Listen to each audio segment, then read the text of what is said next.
말씀 보겠습니다. 말씀은 갈라디아서 2장입니다. 2장 14절부터 19절 말씀입니다. 제가 읽겠습니다.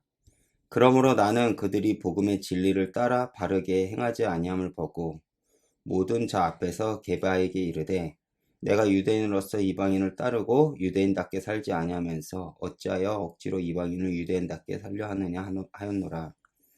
우리는 본래 유대인이요 이방 죄인이 아니로되 사람이 의롭게 되는 것은 율법의 행위로 말미암음이 아니요 오직 예수 그리스도를 믿는 믿음으로 말미암은 줄 알므로 우리도 예수 그리스도를 믿나니 이는 우리가 율법의 행위로서가 아니고 그리스도를 믿음으로써 의롭다 함을 얻으려 함이라. 율법의 행위로서는 의롭다 함을 얻을 육체가 없느니라.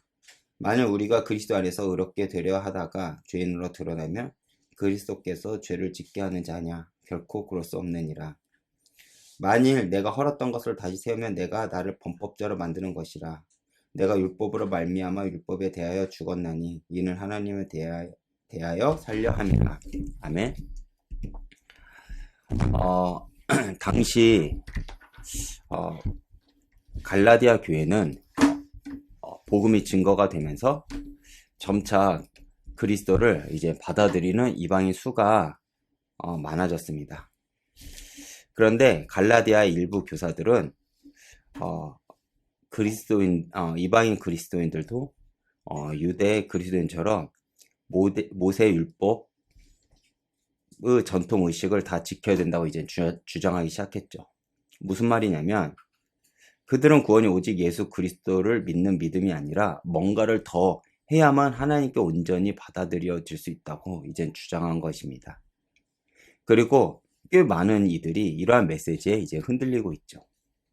그런 상황 앞에서 바울은 당당하고 치열하게 다른 복음에 맞서 싸웠다고 했습니다. 왜 그렇습니까? 참 복음을 잃어버리면 곧 그리스도를 잃어버리기 때문에 그렇습니다.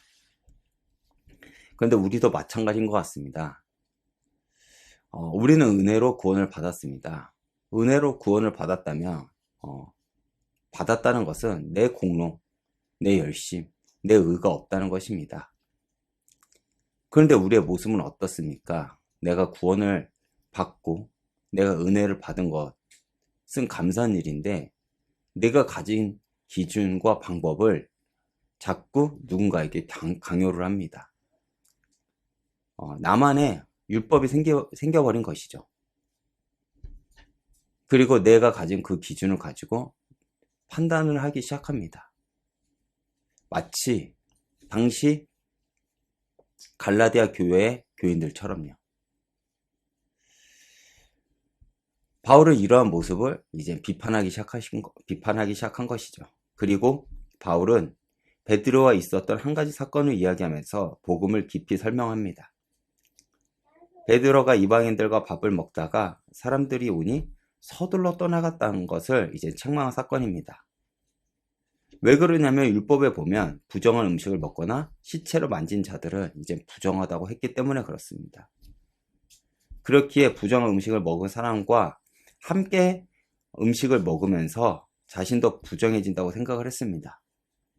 그런데 이방인들은 어떤 음식을 먹은지 모르니까 애초에 같이 먹지 않는 것이 그들의 율법의 행위였습니다. 이 음식 안에 뭐가 들어있는지 모르니까요. 그래서 웬만하면 유대인들은 이방인들과 밥을 먹지 않으려고 한 것이죠. 왜 그렇죠? 이방인들과 밥을 먹는 것도 부정한데 이 안에 뭐가 들어있는지는 모르니까요. 그런데 예수님이 오심으로 이 율법은 이러한 의식법은 기한이 지난 것이 되었죠. 왜 그렇죠? 주님께서 율법을 완성시켰기 때문에 그렇습니다. 그래서 하나님은 굳이 사도행전 11장에 환상을 통해 베드로에게 이 의식법이 끝난 이유를 보여주시기도 했습니다. 그리고 그 이후 하나님은 고넬료를 베드로에게 붙여 복음을 증거하게 하기도 했죠. 그래서 베드로가 몰라 이방인들과 함께 먹지 않고 물러간 것이 아니었습니다. 그런데 베드로는 왜 이렇게 행동했을까요? 바로 베드로는 두려움 때문에 이러한 행동을 한 것입니다. 베드로는 할례자들의 비난이 두려워졌을 것입니다. 그래서 그는 계명을 지킨다는 미명하에 복음을 통한 연합보다는 사람들의 시선을 더 중시한 것입니다. 바울은 베드로가 이방인들과 함께 밥을 먹지 않은 것에 근본적으로 깊은 문제가 있음을 보았습니다. 그래서 바울이 베드로를 향해 뭐라고 책망을 하죠? 14절에 보면 너가 복음의 진리를 따라 바르게 행하지 아니었다고 한 것입니다. 제가 성경적으로 조금 더 정확하게 직역을 하겠습니다. 복음과 함께 똑바로 걷지 않았다는 것이죠. 우리도 그런 모습이 있습니다. 사람을 좋게 하는 복음은 무엇입니까? 어제 제가 말했듯이 사람의 귀에 좋게 들리게 하고 그 사람에게 인정받으려고 하는 그러한 모습들입니다. 여러분들,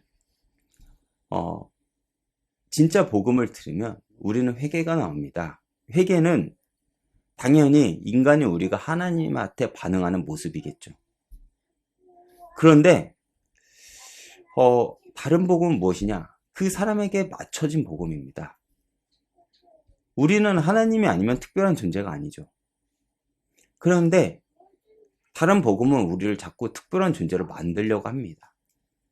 우리가 특별한 존재의 이유는 바로 내가 하나님과 그리스도와 접붙임고 내 존재 자체가 하나님의 자녀이기 때문에 특별한 것이지 내가 특별한 일을 할 수 있어서 내가 특별한 게 아니라는 것이죠.